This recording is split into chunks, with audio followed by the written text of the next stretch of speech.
We'll hear argument first this morning in Case 13-1371, the Texas Department of Housing and Community Affairs versus the Inclusive Communities Project.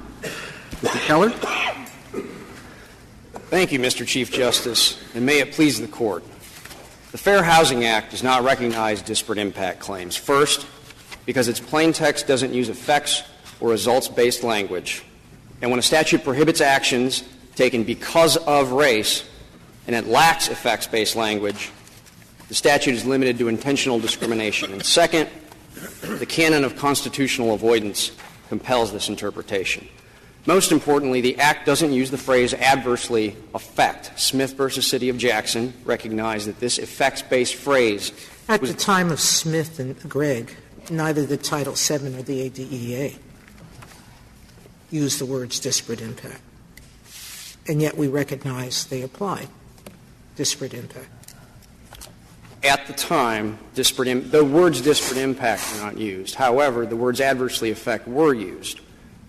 And Watson subsequently interpreted Griggs as finding the textual hook for disparate impact liability was based on the phrase adversely affect. Well, you have a problem because it says to refuse to sell or rent, etc., or otherwise make unavailable. And the agency charged with interpreting that language has determined that it means disparate impact. Justice Sotomayor, the phrase make unavailable is an act prohibited by the Fair Housing Act. It is a consequence. It happens to be because that's what you do with housing, but it's a consequence. The act of making unavailable a dwelling to a person is the act prohibited by the Fair Housing Act. This isn't like Section 4A2 of the ADEA where Smith said disparate impact lied. This is like Section 4A1 of the ADEA because the 804A prohibits the refusal to sell or rent, the refusal to negotiate, otherwise making unavailable or denying. All of those are active verbs, and they're all acts prohibited. The work that is being done by otherwise make unavailable is to cover additional acts such as zoning decisions or land use restrictions that are not outright refusals or outright denials. And that's why the language of the Fair Housing Act focuses on actions. Of course, you could say the same thing about adversely affect. I mean, that also is an active verb, right? And it also, you had to adversely affect by discriminating. On the basis you know, the points you make are true enough, but they were also true with respect to Title VII, weren't they? Justice Scalia, I don't believe so, because Section 4A2 and Section 703A2 ban the act of limiting, segregating, and classifying. And then they check for a certain result, something which would tend to deprive, or adversely affect. And it was that results or effects checking language that gave rise to disparate impact liability. But after that language is the phrase on the basis of race, sex, whatever. So it's adversely affect on the basis of the prohibited category. Well, and that was the interpretation that the Smith plurality and concurrence came to on Section 4A2. But in Section 4A1, the phrase because of race appears, and you have active verbs there. You have refuse and otherwise discriminate. And the Court was unanimous in finding that Section 4A1 only required intentional discrimination, did not give. Do we take into account at all that in both Title VII and the Fair Housing Act, there was a grand goal that Congress had in mind? It meant to undo generations of rank discrimination. And what was the phrase that this Court used in Trafficante to describe the Fair Housing Act? That its objective was to replace ghettos by integrated living patterns, just as Title VII was meant to undo a legacy of rank employment discrimination. So doesn't that purpose give a clue to what Congress was after?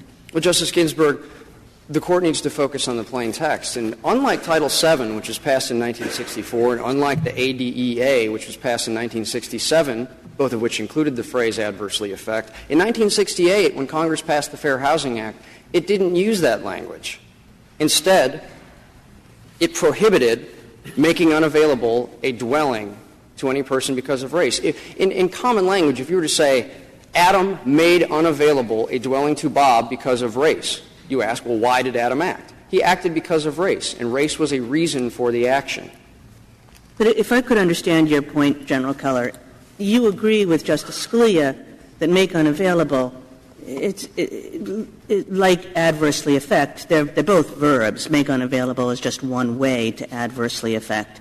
And what you're pinning your argument on is these extra added words in the Title VII statute, right? So that it's in the Title VII statute, it's can't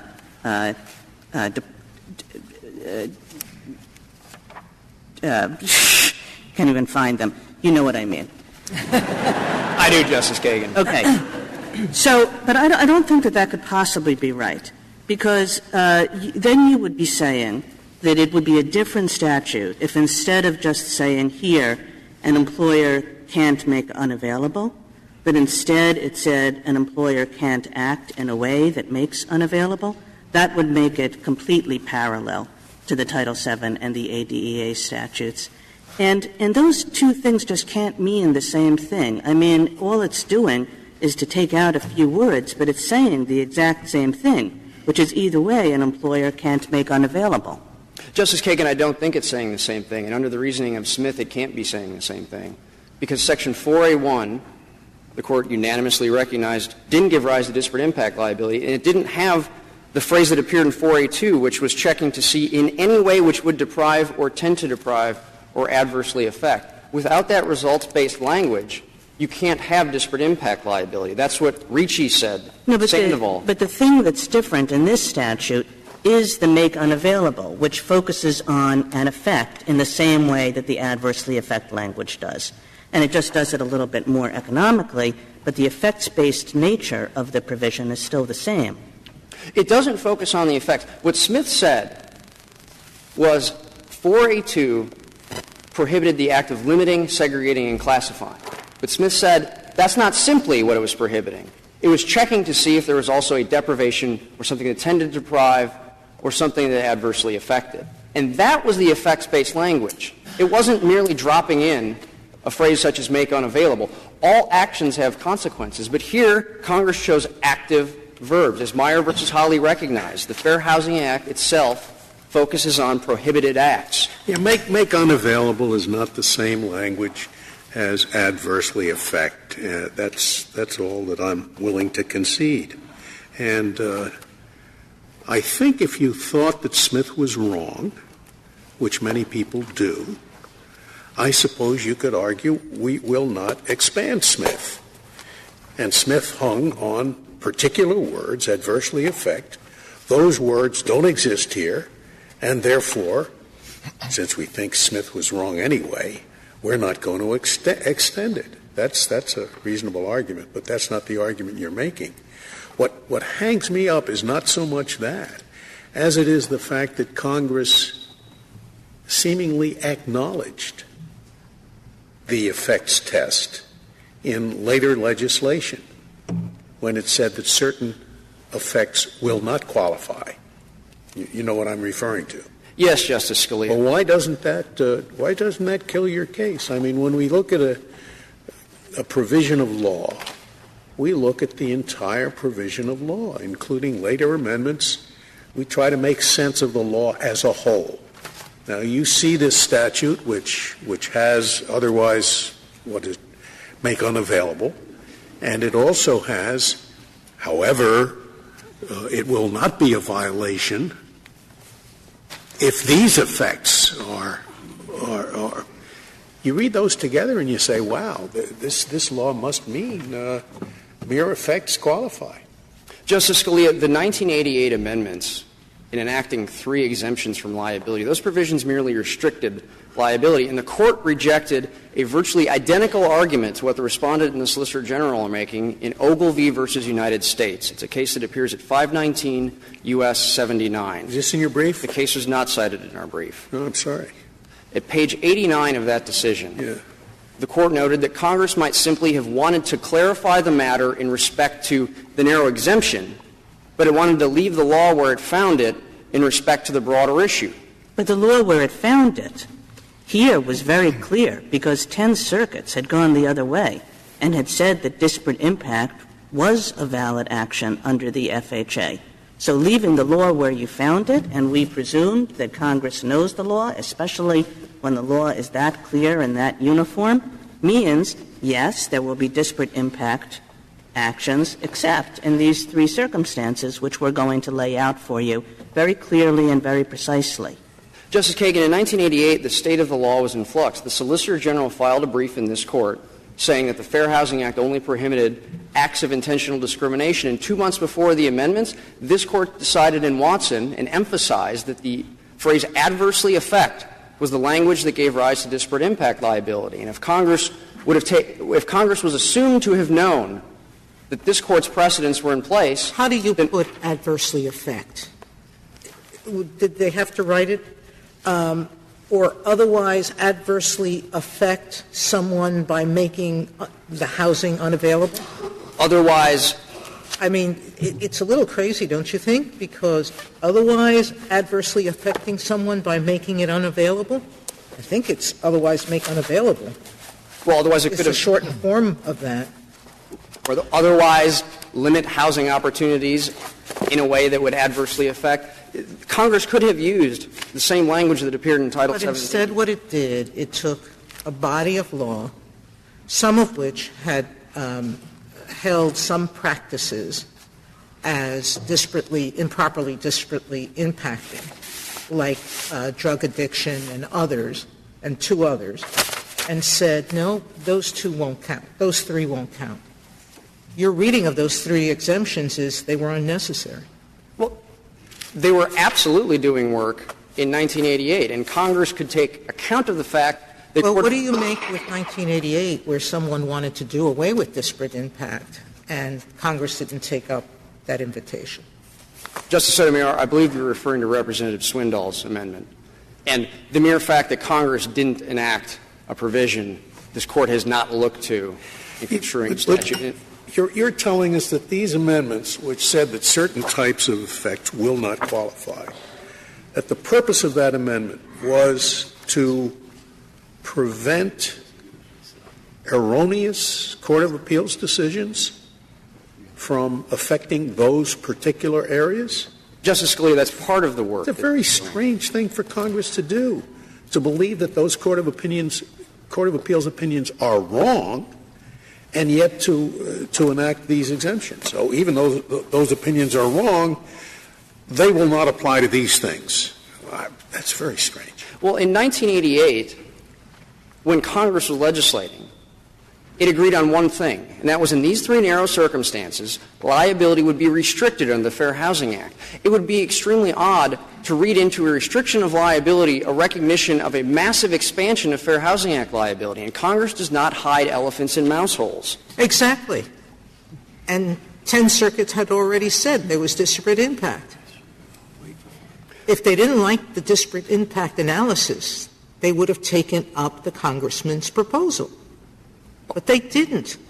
In the brief that the Solicitor General filed in 1988, it made the point, which is absolutely the same today, which is Congress knows how to enact an effect. It changed when when 1988 happened, the Solicitor General changed its position, and it has been consistent since then, that when Congress adopted the 3 exemptions, it recognized disparate impact as applying to the Fair Housing Act.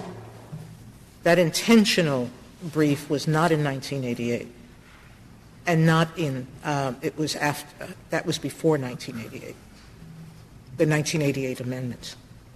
It was before the 1988 amendments, that's right. But this Court was considering the issue in town of Huntington. And after the amendment, so while Congress is passing the 1988 amendments, this Court has a case where the issue is raised and was actively considering it. And General, I thought your argument on the 1988 amendments was as follows. Either the Fair Housing Act contemplated disparate impact analysis when it was adopted in when was it, 1968, or it didn't. And the 1988 amendments, which made it clear that there could not be disparate impact analysis with respect to certain matters, surely didn't expand the scope of the of what was initially enacted. So the issue is, what did Congress intend?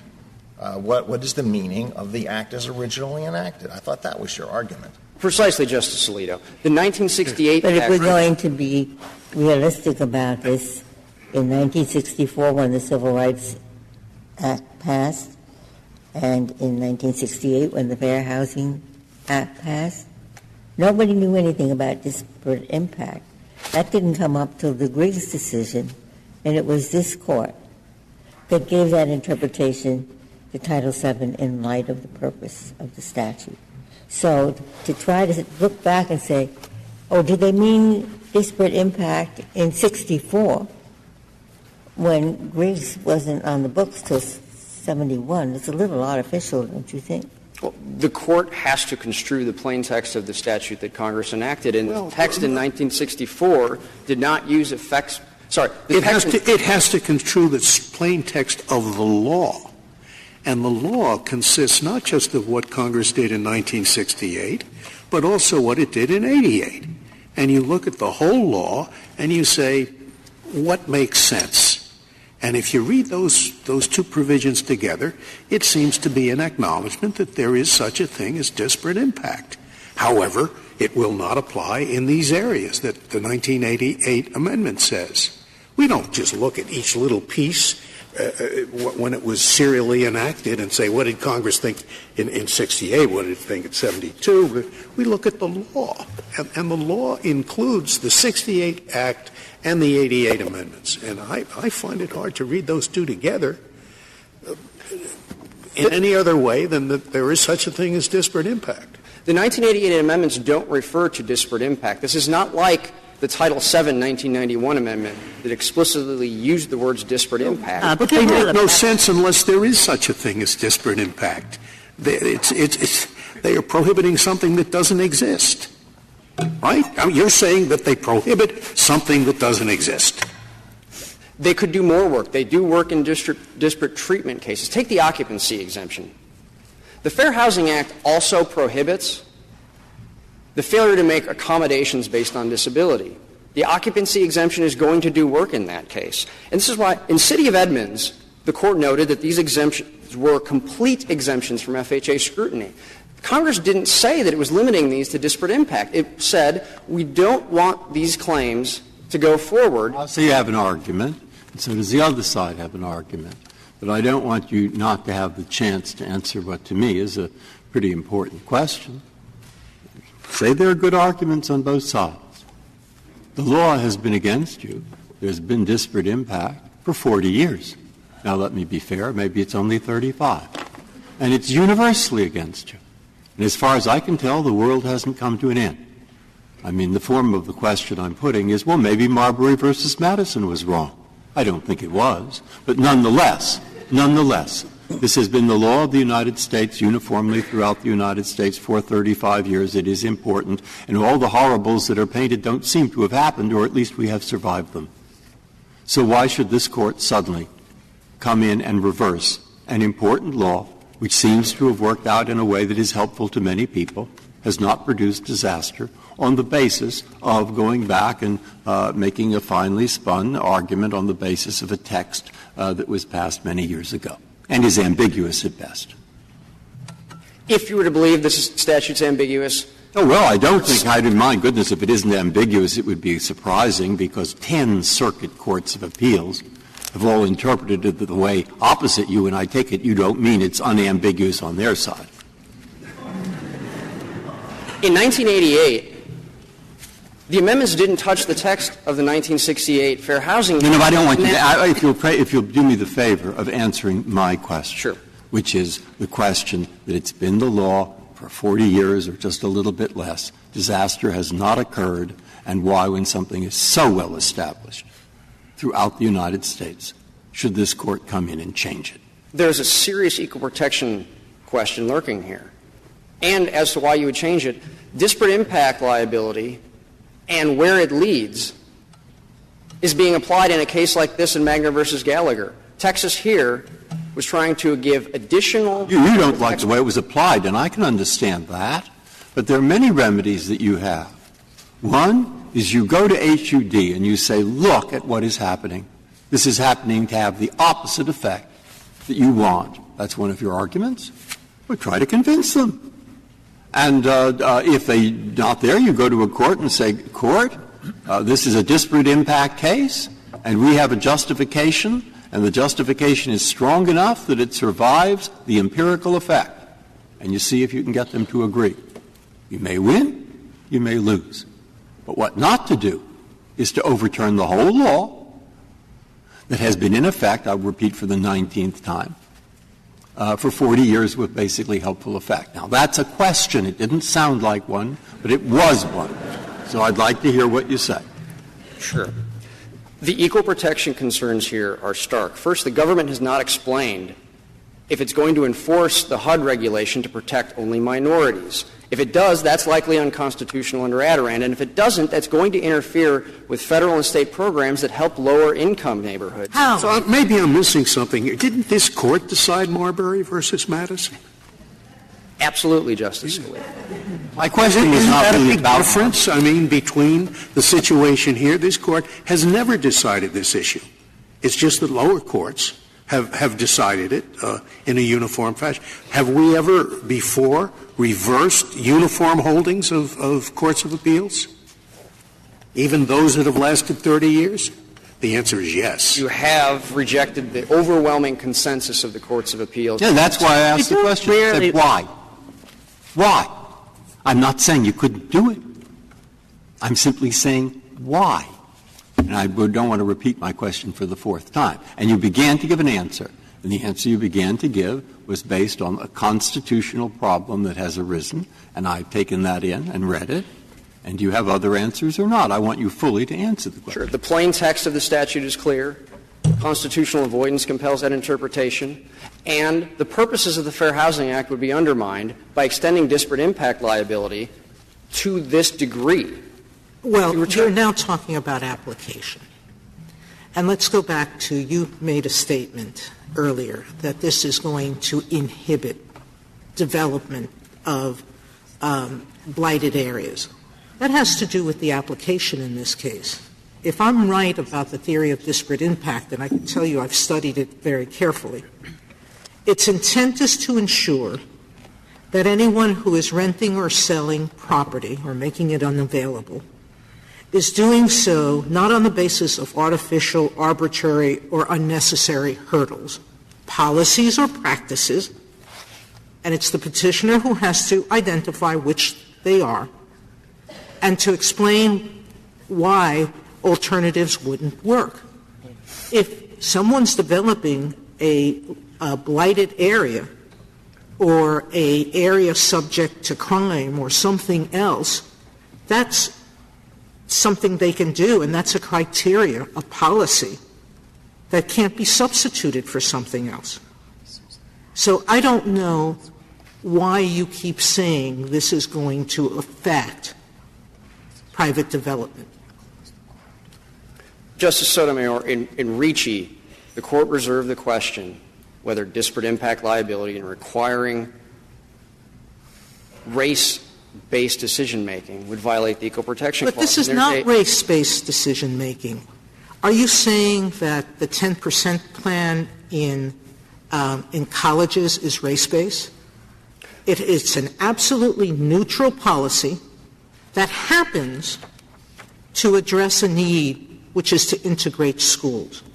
So why is it wrong to have a neutral policy? Because none of the policies that were imposed here and in all other cases are race-based. They're policies that are race-neutral but happen to have a better impact in terms of integration. Justice Sotomayor, I would disagree that it's completely race-neutral because at the outset, statistical disparities based on race, racial classifications, are used, and this has the potential to subordinate traditional. Which is not the case for the 10% plan that Texas uses, right? Absolutely, Justice. There's no racial thing in that. If you're in the top 10% of your high school class, you go to the state university. What was the reason? No race now. What was the reason for it? And you can say it's a neutral, 10% is neutral, but it's just glaring in the face that the legislature that passed this was very much race conscious. It was the way that they saw of getting a minority population into colleges. I don't think there's really a doubt that factually that's what prompted the 10% plan. When the University of Texas was told its affirmative action plan was no good, and then the legislature came back with the 10% plan. But there's a difference between that race-conscious decision-making and here in a situation where liability is triggered based on statistical disparities. That's why the Watson plurality, Justice. Liability is not triggered. Well, triggered is a good word, but it's not imposed because of that. It's imposed because the lower court found, rightly or wrongly, I don't want to get into the merits of that some of the criteria being used were unnecessary. And that was, and there was no legitimate business reason for it. I could, as Justice Breyer said, quarrel with that conclusion, but that's in application. That's not in the standard that disparate impact imposes. But what objective standard is there to measure whether something is a substantial interest in the housing context? And that's why disparate impact liability can lead to the functional equivalent of a quota system. That's what the Watson plurality said, Ward's Cove, and Justice Scalia's concurrence in Ricci. Mr. Chief Justice, if I could reserve the remainder of my time for rebuttal. Thank you, counsel.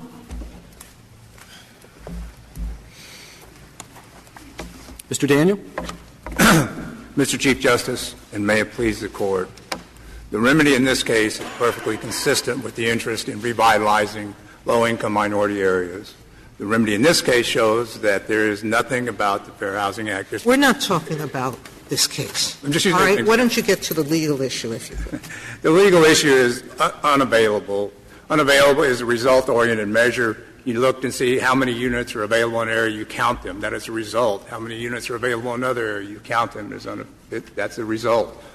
It is clear from the congressional record, Congress was worried and concerned about making units only available in low-income minority areas that it called ghettos. The remedy that it wanted. It isn't the unavailable word that's the problem. The problem is unavailable on the basis of race. You can say unavailable a million times, but the statute requires that it be made unavailable for racial reasons. And you're saying, no, it doesn't have to be. It could be unavailable simply because you use some other non-racial reason, which is stupid. Right? That's your argument. If it produces a result that is not what? I don't know, that the races have to be in the same proportion as they are in the general population. No, right? I mean, that's what you're arguing. No, the argument is that if, in fact, racial discrimination is a foreseeable consequence of what someone is doing. No. Racial disparity is not racial discrimination. The fact that the NFL is largely black players is not discrimination.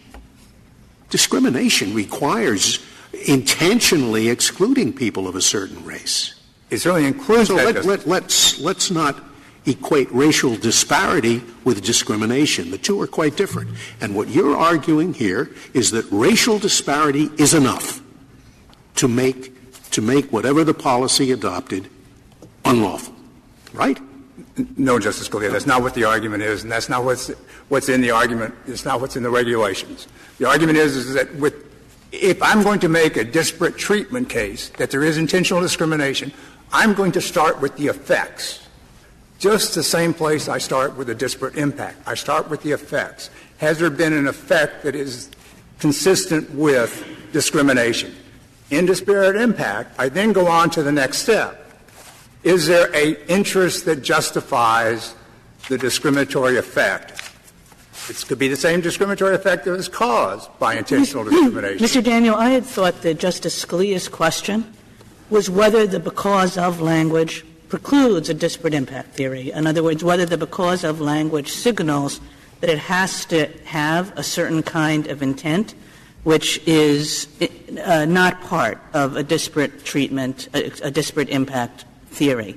And I would have thought that your main argument about that is, well, actually the Court has held numerous times in the Title VII context, in the ADEA context, in the Rehabilitation Act context, in the Emergency School Aid Act context, that because of language can be read to include disparate impact claims, and that it's at least ambiguous as to whether it should be read so in this case as to this particular statute. I mean, is that your argument, or is your argument something else? That is the basic argument because of that it has been interpreted both ways. And in the Title VII and in Smith, it did not require proof of intent. And in this case — Could you I'm finish sorry, answering? if you want to — you can complete your answer, Justice Kagan. No. It was not a hard Mr. question. Chief Justice. How is a housing authority supposed to, if you have a claim of disparate impact, how is a housing authority supposed to cure the alleged problem?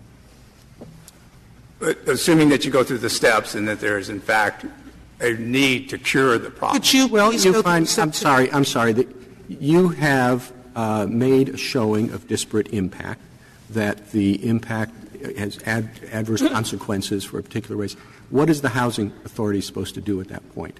At that point, the housing authority is to say, this is what interest we have that is served by the discriminatory practice causing the racial segregation. That's what, and they say whatever that interest is, and they say it, that this interest justifies our practice that we're doing.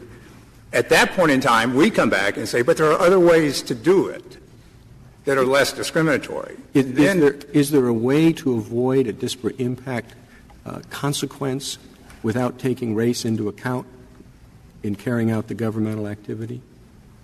It seems to me that if the objection is that there aren't a sufficient number of minorities in a particular project, you have to look at the race until you get whatever you regard as the right target.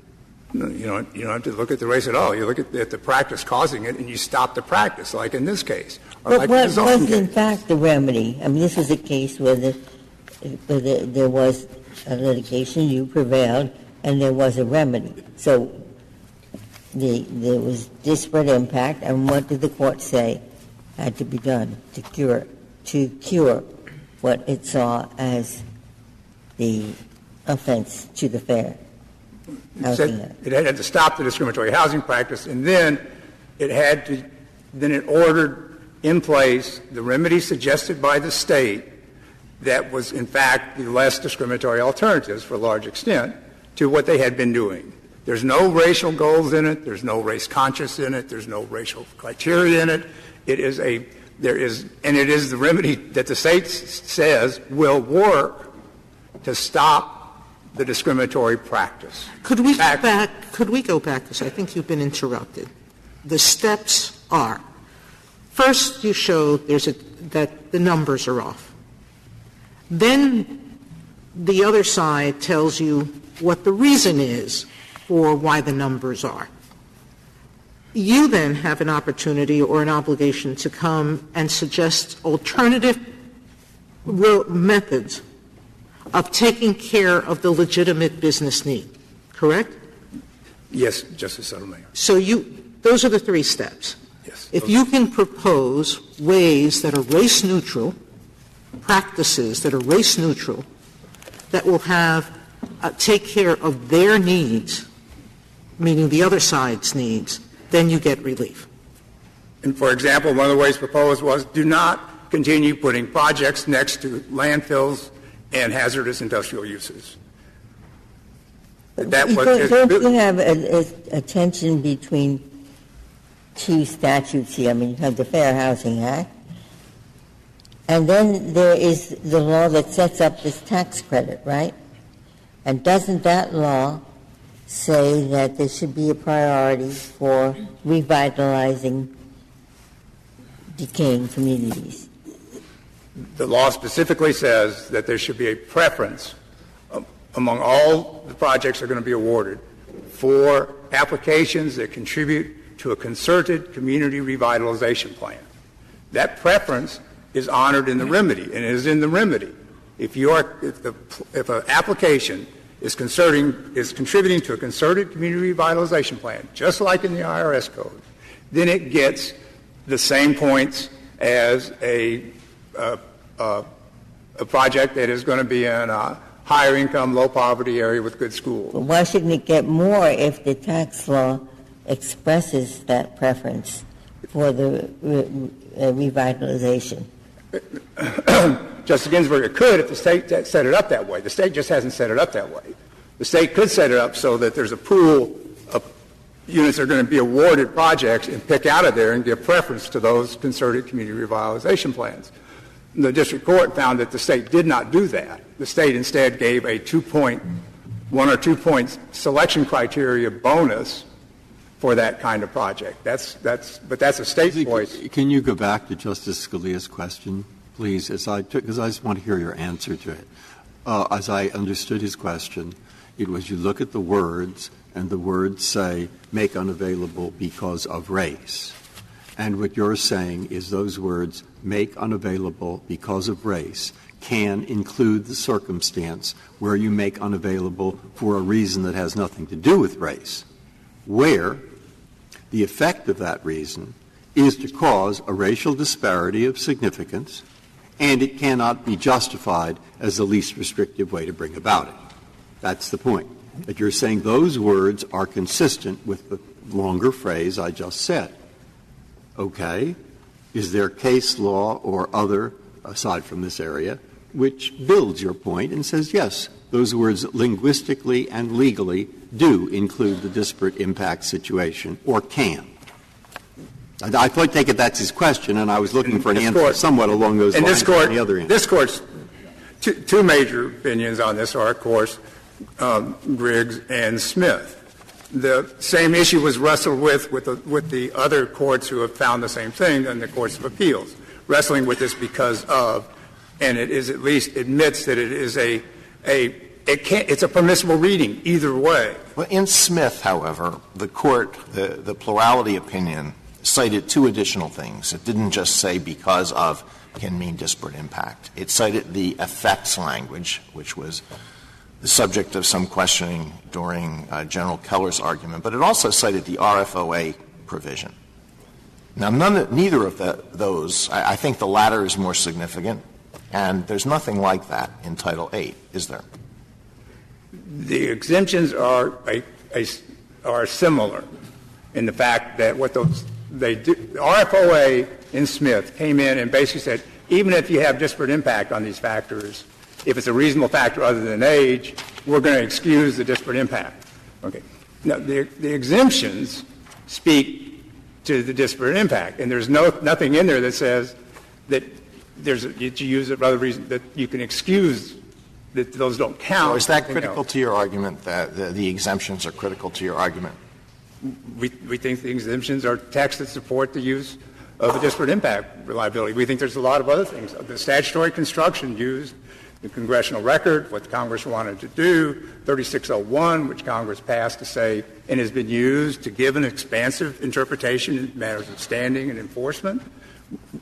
We think all those tools of statutory construction combine to make it at least permissible, and therefore giving due deference to the HUD regulation. If there was no disparate impact under the Act as initially enacted, do you argue that the exemptions expanded the Act so that it then, as of 1988, included disparate impact? Well, if there was none then, there indicated that in 1988 Congress thought there was. We don't think you can look at what Congress did in 1968 and say they did not intend to cover effects. They say it time and time again. Well, that wasn't really my question. What Congress thought the Act meant in 1988 wouldn't have any significant, wouldn't have much significance if they hadn't done anything, would it? No, I think they were doing it in 1988. That counts for 1988. We think that they had done it so before. Did the things that they actually did in 1988 expand the coverage of the Act? No, just we think that the coverage was already there in the 1968 Act. When you look at all the tools of statutory construction, they all point in one direction, and that is to that being at least a permissible, if not the best interpretation in 1968, that Congress intended to cover effects of past segregation and other discrimination, whether it was intentional or not. It's throughout that record. It is discussing the major implement of racial segregation, how it was brought about. It intended to end the effects of that. It said it again and again. We think that in 1988, it certainly recognized the disparate impact rule. It talked about the disparate impact rule in the courts of appeals. It knew it was there. It was being done in the context of those courts of appeals. No further questions. Thank you, counsel.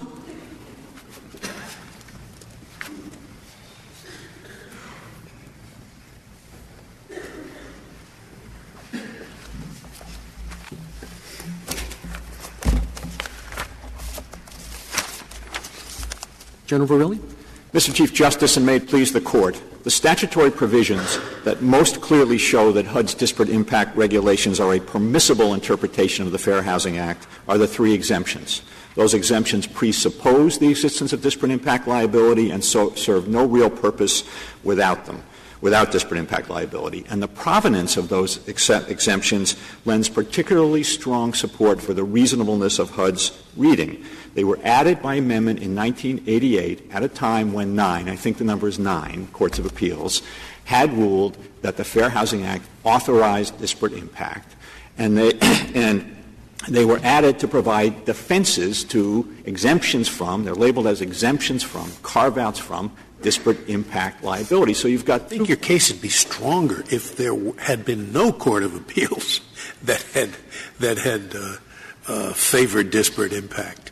Then you couldn't possibly argue, well, that was put in just to eliminate the erroneous judgments of these courts of appeals in certain areas anyway.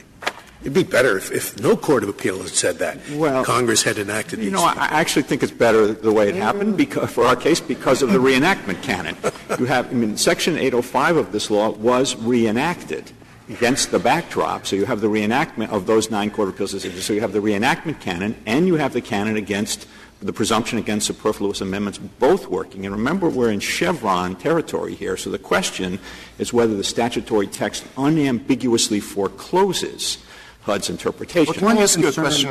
One concern about disparate impact is that it's very difficult to decide what impact is good and bad. Take two proposals. One is a proposal to build new housing in a low-income area would benefit primarily minorities. New housing, good thing. The other proposal is to build the housing in a more affluent area, would help promote integration of housing, also a good thing. Which one gets credit for under trying to decide the impact? The one that is revitalizing a low-income area or the one that is integrating a high-income area? Right. I understand that, Mr. Chief Justice, and there may be difficult questions. Of course, the agency here, charged by Congress expressly in the 1988 amendments, I would add, with interpreting and enforcing these provisions, has concluded that that disparate impact is the right policy judgment. No, but which counts? I mean, which benefits you're trying to see if there's a disparate impact on minorities. It may well if you be. Give the proposal to the low-income housing in the affluent neighborhood, that certainly benefits integration. If you give the proposal, fund the proposal in the low-income area, that certainly helps housing opportunities there. So I'm going to answer Your Honor's question directly, but I think you've got to do it in the context of the way in which a disparate impact case has got to be proven. It's not enough just that there's a statistical disparity. A plaintiff has got to demonstrate that a particular practice or criterion being applied. And what is the practice here? Because that was the question Judge Jones. Well, that's a very good question, if I may just answer Justice Ginsburg, and I'll come back and finish my answer to you, Mr. Chief Justice. That that's a very good point, Justice Ginsburg, and although we are here defending HUD's interpretation and we think the answer to the question presented is yes, we don't have a position on whether this is a viable disparate impact claim, and we think Judge Jones has made a good point in her concurrence, because it's not clear to us what specific practice that the state agency has engaged in here that would justify the finding of disparate impact liability. And one thing that was suggested is maybe that could be dealt with on remand from the district court. And I do think that gets to what I was trying to say to you, Mr. Chief Justice, which is that you've got to apply the test, which is HUD is set out as a rigorous test. With respect, I don't think that's responsive. You say you look at which provision is having the disparate impact. But I still don't understand which is the disparate impact. Well, in other words, is it the provision that causes more proposals to go to low-income housing in the affluent area, or is it the provision that causes more approval of more proposals in the low-income area? You've got to know what you're shooting at before you can tell if you've missed. Well, the disparity tied to a particular practice is just the first step in the analysis. The second step in the analysis is justification. What's the justification? I'm sorry, I'll just ask the last time and then let you get on. You're saying you need the justification, but for what? Which is the bad thing to do? Not promote better housing in the low-income area, or not promote housing integration? You say you look at what's causing the bad effect. Well, what's the bad effect? It may be that neither is, because the state may say, the government may say, in the first case, well, this is our justification, and that may be a justification that holds up. The government may say in the second case, well, that's our justification, and that may be a justification that holds up. So I just think that... Do you think that a private developer would ever be found guilty of disparate impact because he owns a piece of property in an affluent neighborhood?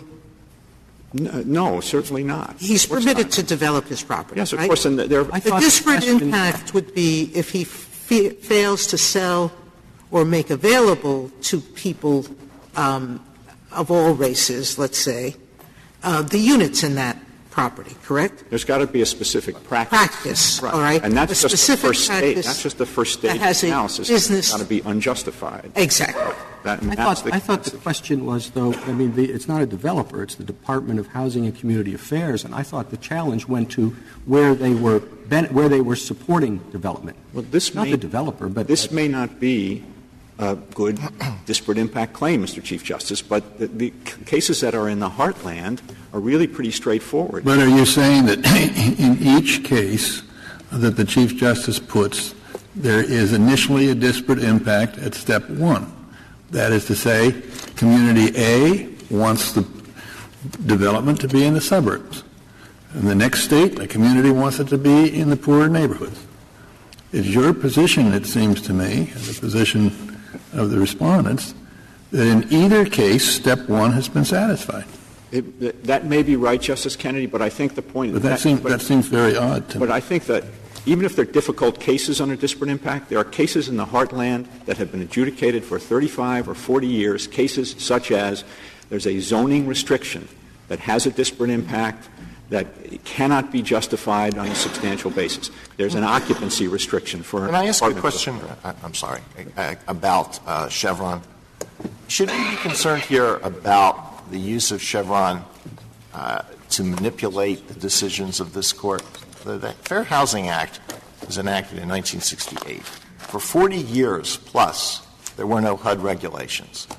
Then we granted cert in the Gallagher case.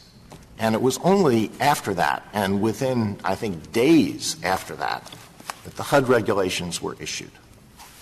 And then the Gallagher case settled, and then we granted cert in the Mount Holly case, and the Mount Holly case settled. So should we be troubled by this chronology? So I understand the import of your question, Your Honor. I guess I would say a couple of things in response. The first is that HUD in formal adjudications reviewed by the Secretary has found disparate impact liability available under these provisions in the Fair Housing Act since 1992, I believe, and those would be entitled to Chevron deference, and I do think respectfully that that's a point that we made in our brief in the first case, the Gallagher case.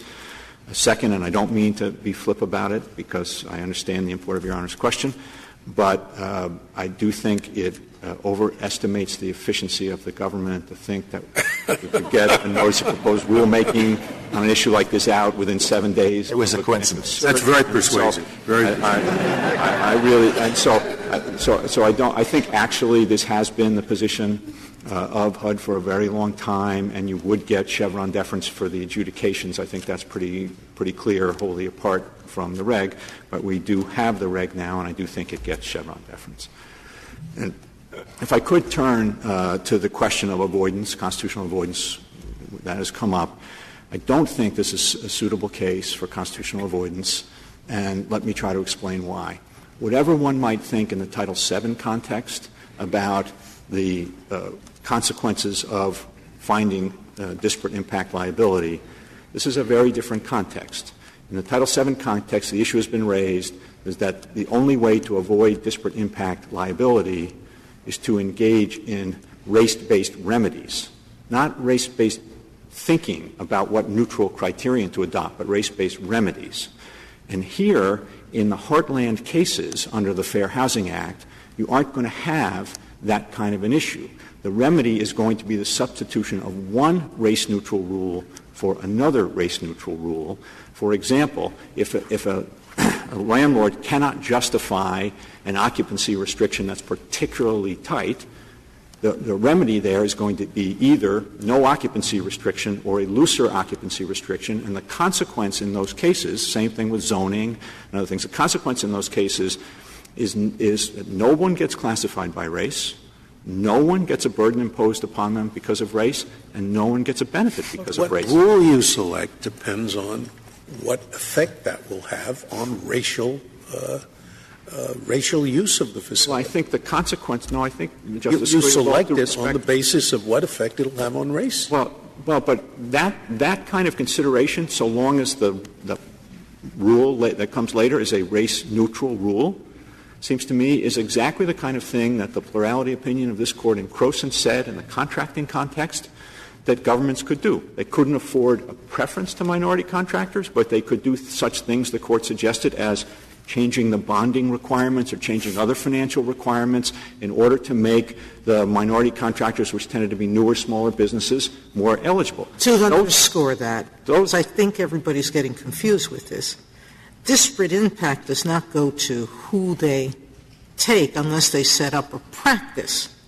That's correct. That has that effect. In the heartland cases, with respect to the Fair Housing Act, the kinds of remedies that are going to be imposed are like the kinds of remedies that the Court said, or the plurality, said in Croson were fine, and Justice Kennedy, they're like the kinds of race-neutral considerations that Your Honor's opinion and parents involved. And what you're saying is, suppose that the plaintiffs in this case, that side, wins. They're trying to win. The defense it's not true that means all Section 8 housing is now going to be, or even a large amount is going to be put in rich neighborhoods. First, they can defend on the ground that we don't have that practice to put it in poor neighborhoods. Second, they could say, yes, we do, but don't you see that isn't going to hurt minorities because it puts those minorities in housing where many of them are, unfortunately, in poor neighborhoods, and it doesn't have the great effect on desegregation that they think. Or third, if they lose on that, they can say, but anyway, it's justified for a whole bunch of reasons. Yes, so the answer is case by case, they have a specific set of forms that give answers, and judges judge it. Absolutely. And HUD can come in and decide. And there is no need to throw the whole baby out, or I don't know whether it's the baby or the bathwater or whatever you're throwing out. But you don't have to throw out the whole big thing in order to prevent. I'm sorry. So just as I can understand, because, again, I don't know what you're shooting for. Two different communities, okay? They have these tax credits, whatever, to give out. One place they give it to the housing in the affluent neighborhood. The other they give it to the housing in the low-income neighborhood. They're both sued for disparate impact. In the one they say, oh, no, this is good because we're promoting integration, so the impact on the minorities is not a problem. And the other says, no, this is good because we're revitalizing low-income neighborhoods and that helps the minorities. They both win? They might both win, yes. And if I could I just want to finish up on the constitutional avoidance point, if I could connect up to something Justice Breyer said. If there are particular instances in which there is a concern that the recognition of disparate impact liability could result in not just race-based thinking about neutral means, but race-based remedies, it seems to me the answer there is the answer that the Court usually gives, which is think about them on an as-applied basis. But that isn't a justification for denying HUD the authority that we submit that HUD has under the regulations, under the statute that, as amended in 1988, when Congress specifically gave HUD the authority to interpret these provisions and did so against the backdrop of imposing the exemptions which presuppose disparate impact liability and reenacting a statute in which after 9 courts of appeals had found that it did impose disparate impact liability. The question here is whether under Chevron, the statutory text read fairly in 1988, taking all provisions of the statute together, unambiguously forecloses HUD from finding disparate impact liability here. And we assume, we submit that the answer to that question must be no. It does not unambiguously forbid HUD from reaching the conclusion it reached, and therefore the answer to the question presented in this case, which is whether the Fair Housing Act recognizes disparate impact liability, is yes. And, General, could I just ask, I don't know a lot about this area, and I take it that one of the things that you are warning us against is seeing the entire area through the prism of this one quite unusual case, and you've referred a few times to sort of the heartland cases, but without really getting out what the heartland cases are. So, for me, what are they? Sure. May I answer, Mr. Chief Justice? Thank you.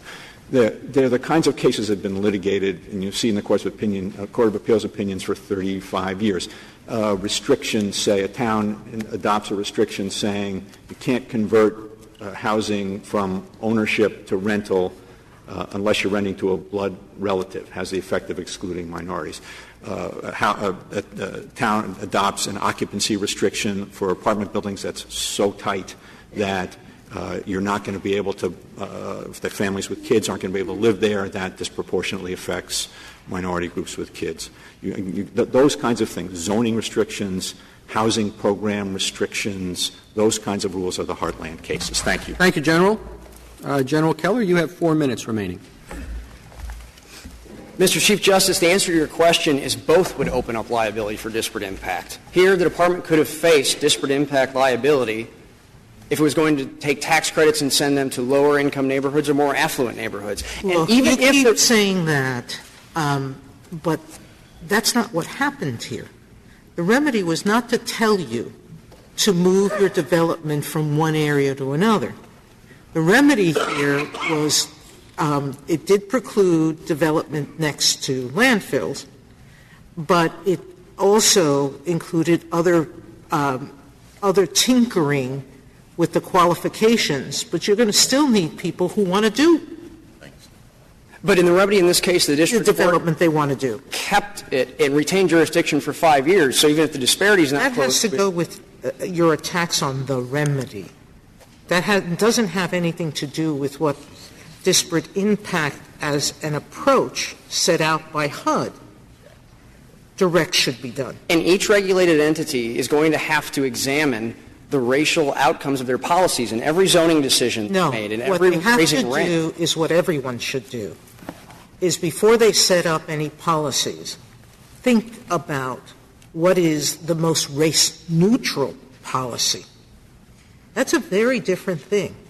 That I think everyone is obligated to do. And that's precisely what it's only if the other side proves that a qualification has a race effect that's not necessary can they win.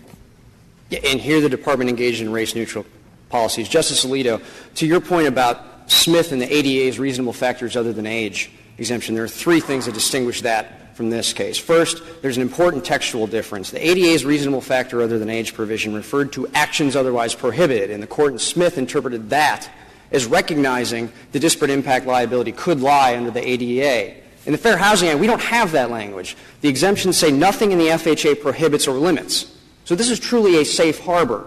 Second, Smith already noted that the ADA used adversely affect. And third, Smith didn't involve race, and so no constitutional avoidance canon would have applied there. And on constitutional avoidance, the reason we're here today is because the Texas Department did not use race-based decision-making. Take a hypothetical from Grutter. If the University of Michigan had said the incoming class must have 30% of its incoming class of a certain race, and we prefer that race-conscious or race-neutral means were used to do that, but if those aren't available, race-based means must be used, that would be suspect. At the very least, all we need to show is a constitutional doubt for the constitutional avoidance canon to apply. So what here, in and the Ricci remedy, said that there was one. What in the remedy ordered here was race-based? What remedy said you have to take in 10, 20, 15%? The particular remedy here wasn't race-based, but the liability to begin with and whether the disparity is going to close and whether the department is going to remain not in compliance with the Fair Housing Act is still race-based. Thank you, Mr. Chief Justice. Thank you, counsel. The case is submitted.